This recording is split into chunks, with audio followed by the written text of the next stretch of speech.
ನಾನು ಯಾವಾಗಲೂ ರೆಗ್ಯುಲರ್ ಆಗಿ ಮೋಟಲ್ ಆಯಿಲ್ನ ಯೂಸ್ ಮಾಡ್ತೀನಿ. ಯಾಕಂದರೆ ಪರ್ಫಾರ್ಮೆನ್ಸ್ ಓರಿಯೆಂಟೆಡ್ ಆಗಿ ನೋಡಿದ್ರೆ ಇದು ಬೆಸ್ಟ್ ಆಯಿಲ್. ಮತ್ತು ಇಂಜಿನ್ ಆಯಿಲ್ಗೆ ಅಡಿಟಿವ್ ಆಗಿ 3M ಕಂಪ್ನಿಯವರಿಂದ ಇಂಜಿನ್ ಆಯಿಲ್ ಅಡಿಟಿವ್ ಅಂತ ಇದೆ. 250 ರುಪೀಸ್ ಆಗುತ್ತೆ. ಇದನ್ನು ನಾನು ಪ್ರತಿ ಸಲ ಸರ್ವಿಸ್ ಮಾಡಿಸ್ಬೇಕಾದ್ರೂ ಯೂಸ್ ಮಾಡ್ತೀನಿ. ಪ್ರತಿ ಸಲ ಆಯಿಲ್ ಚೇಂಜ್ ಮಾಡಬೇಕಾದ್ರೆ ಇಷ್ಟು ಐಟಮ್ನ ಕಂಪಲ್ಸರಿ ಯೂಸ್ ಮಾಡ್ತಾ ಇದ್ದೀನಿ. ಫಸ್ಟ್ ಒನ್ನು ಯೆಲ್ಲೋ ಟೈಪ್ ಇದೆಯಲ್ಲ, ಅದೇನು ಮಾಡ್ರೇಟ್ರ್ ಇಲ್ಲ. ಇಂಜಿನ್ ಆಯಿಲ್ದು ಬೋಲ್ಟ್ ಸ್ವಲ್ಪ ಲೂಸ್ ಇದೆ ಅಂತ ಅನ್ನೋ ರೀಸನ್ಗೋಸ್ಕರ ಮಾತ್ರ ಅದನ್ನು ಯೂಸ್ ಮಾಡ್ತಾ ಇರೋದು. ನೆಕ್ಸ್ಟ್ ಬಂದು ಇಂಜಿನ್ ಆಯಿಲ್ ಫಿಲ್ಟರ್. ಆಯಿಲ್ನ ಚೇಂಜ್ ಮಾಡಿದ ಮೇಲೆ ಆಯಿಲ್ ಫಿಲ್ಟರ್ನು ಕೂಡ ಚೇಂಜ್ ಮಾಡೋದು ಅಷ್ಟೇ ಇಂಪಾರ್ಟೆಂಟ್ ಆಗುತ್ತೆ. ನೆಕ್ಸ್ಟ್ ಬಂದು 3M ಆಯಿಲ್. ಈ 3M ಆಯಿಲ್ನ ಇಂಜಿನ್ ಆಯಿಲ್ ಅಡಿಟಿವ್ ಅಂತ ಕರೀತಾರೆ. ಇದನ್ನು ಯೂಸ್ ಮಾಡಿದ್ರೆ ಗಾಡಿ ಒಳ್ಳೆ ಬೆಣ್ಣೆ ಥರ ಓಡುತ್ತೆ. ನೀವು ಒಂದ್ಸಲ ಟ್ರೈ ಮಾಡಿ ನೋಡಿ. ಯೂಸ್ ಮಾಡೋಕೆ ಮುಂಚೆ ಅದ್ರ ಮೇಲೆ 3M ಇಂಜಿನ್ ಆಯಿಲ್ ಅಡಿಟಿವ್ ಅಂತ ಇದೆಯಾ ಅನ್ನೋದನ್ನು ಕನ್ಫರ್ಮ್ ಮಾಡ್ಕೊಂಡು ಯೂಸ್ ಮಾಡಿ. ಯಾಕೆ ಹೇಳ್ತಾ ಇದ್ದೀನಿ ಅನ್ನೋದನ್ನ ವಿಡಿಯೋದಲ್ಲಿ ಮುಂದೆ ತೋರಿಸ್ತೀನಿ. ಮತ್ತು ಮೋಟಲ್ ಇಂಜಿನ್ ಆಯಿಲ್. ಈ ಇಂಜಿನ್ ಆಯಿಲ್ ನನ್ನ ಬೈಕಿಗೆ ಪರ್ಫೆಕ್ಟಾಗಿ ಸೂಟ್ ಆಗ್ತಾ ಇದೆ. ಸೊ ನಾನು ಮುಂಚೆಯಿಂದನೂ ಇದನ್ನೇ ಯೂಸ್ ಮಾಡ್ತಾ ಇದ್ದೀನಿ, ಅದಕ್ಕೋಸ್ಕರ ಇದನ್ನೇ ಯೂಸ್ ಮಾಡ್ತೀನಿ. ಫಸ್ಟ್ ಇವಾಗ ಅಣ್ಣ ಇಂಜಿನ್ ಆಯಿಲ್ ರಿಮೂವ್ ಮಾಡ್ತಾ ಇದ್ದಾರೆ. ಇವರು ಆ್ಯಕ್ಚುಲ್ ಆಗಿ ಮೆಕ್ಯಾನಿಕ್ ಅಲ್ಲ, ಆಟೋಮೊಬೈಲ್ ಶಾಪ್ ಓನರ್ ಮಾತ್ರ. ಬಟ್ ನಾನು ಇವ್ರಿಗೆ ರೆಗ್ಯುಲರ್ ಕಸ್ಟಮರ್ ಅಂತ ಹೇಳಿ ಇವತ್ತು ಮೆಕ್ಯಾನಿಕ್ ಬಂದಿಲ್ಲ ಅಂತ ಇವರೇ ಖುಷಿಯಾಗಿ ಅವರೇ ವಾಲಂಟಿಯರ್ ಆಗಿ ಮಾಡಿಕೊಡ್ತೀನಿ ಅಂತ ಹೇಳಿದ್ರು. ಸೊ ಅದಕ್ಕೋಸ್ಕರ ಇವ್ರ ಹತ್ರನೇ ಮಾಡಿಸ್ತಾ ಇದ್ದೀನಿ.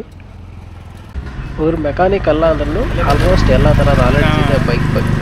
ಇಲ್ಲಿ ಒಳಗಡೆ ಹಾಕಿದ್ರೆ ಆಯಿಲ್ ಫಸ್ಟ್ ಇಲ್ಲಿ ಬರುತ್ತೆ, ಆಮೇಲೆ ಮತ್ತೆ ರಿಟರ್ನ್ ಅಲ್ಲೇ ಹೋಗಿ ಮತ್ತೆ ಹಂಗೆ ರೊಟೇಟ್ ಆಗುತ್ತೆ. ಆಯಿಲ್ ಫಿಲ್ಟರ್ ಪ್ರತಿ ಸಲ ಚೇಂಜ್ ಮಾಡಿಸೋದು ಒಳ್ಳೆಯದೇ.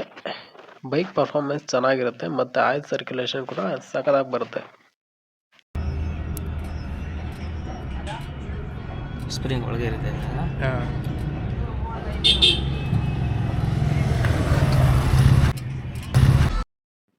ಅದು ಇಂಜಿನ್ ಆಯಿಲ್ ಒಂದೆರಡು ಥ್ರೆಡ್ಡಲ್ಲಿ ಸ್ವಲ್ಪ ಲೂಸ್ ಇದೆ. ಅದಕ್ಕೋಸ್ಕರ ಇದು ಈ ಟೇಪ್ನ ಹಾಕಿ ಟೈಟ್ ಮಾಡಿದ್ರೆ ಇಂಜಿನ್ ಆಯಿಲ್ ಲೀಕೇಜ್ ಬರಲ್ಲ ಅಷ್ಟಾಗಿ.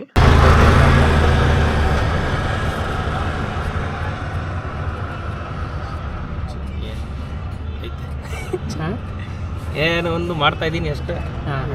ಸೇಮ್ ಅವರು ಇಷ್ಟೇ ಮಾಡೋದು. ನೀಟಾಗಿ ಕ್ಲೀನ್ ಮಾಡಿದ್ಮೇಲೆ ಹೊಸ ಆಯಿಲ್ ಫಿಲ್ಟರ್ ಹಾಕಬೇಕಾಗುತ್ತೆ. ಜಾಸ್ತಿ ಏನಿಲ್ಲ, 50 ರೂಪಾಯಿ ಇರ್ಬೋದು ಅಷ್ಟೇ.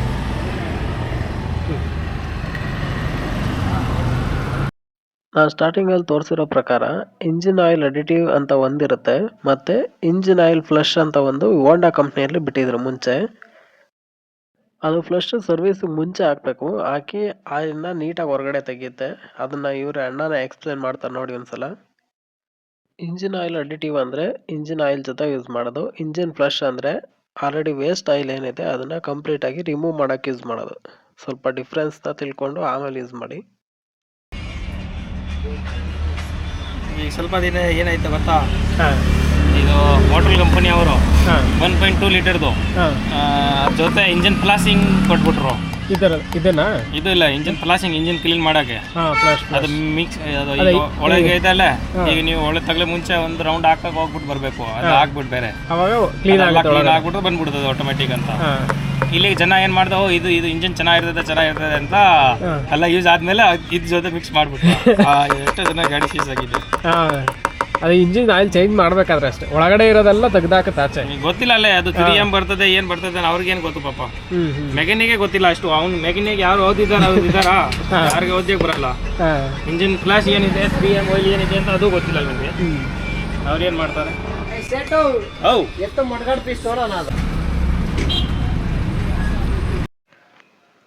ಇಷ್ಟೇ ಸಿಂಪಲ್ ಸ್ಟೆಪ್ಪು.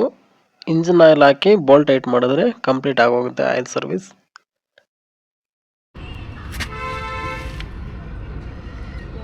ಈಗ ಮೆಕ್ಯಾನಿಕ್ ಬರಬೇಕು. ಯಾಕೆ ಮೆಕ್ಯಾನಿಕ್ ಇಲ್ವೇ? ಅವ್ರು ಬಂದಿಲ್ಲ. ಸೆಲ್ವಾ ಅಂತ ಅವರಲ್ಲ, ಅವ್ರು ಬಂದಿಲ್ಲ. ಅವಣ್ಣ ಇಲ್ಲ ಬಂದಿಲ್ಲ. ಈಗ 11:15 ಆಗಿತ್ತಲ್ಲ, ಫೋನ್ ಏನು ಮಾಡಲಿಲ್ಲ. ಒಂದು 10 ಗಂಟೆ ಆಗಿದ್ರೆ ಫೋನ್ ಮಾಡ್ಬೋದಾಯ್ತು. ಒಂದು ½ ಅವರ್ ಬಿಟ್ಟು ಬರ್ತಿಲ್ಲ. ಇಲ್ಲ ಅಂತ ಅವ್ನು ನನಗೆ ಫೋನ್ ಮಾಡಿಬಿಡ್ತಾರೆ ಡೈಲಿ. ನೀನು ಬರೋಕ್ಕಾಗಲ್ಲ, ಡೈಲಿ ಬೈತಾ ಇರ್ತಾನೆ. ಕೆಲಸ ಏನೂ ಇಲ್ಲ, ಸುಮ್ಮನೆ.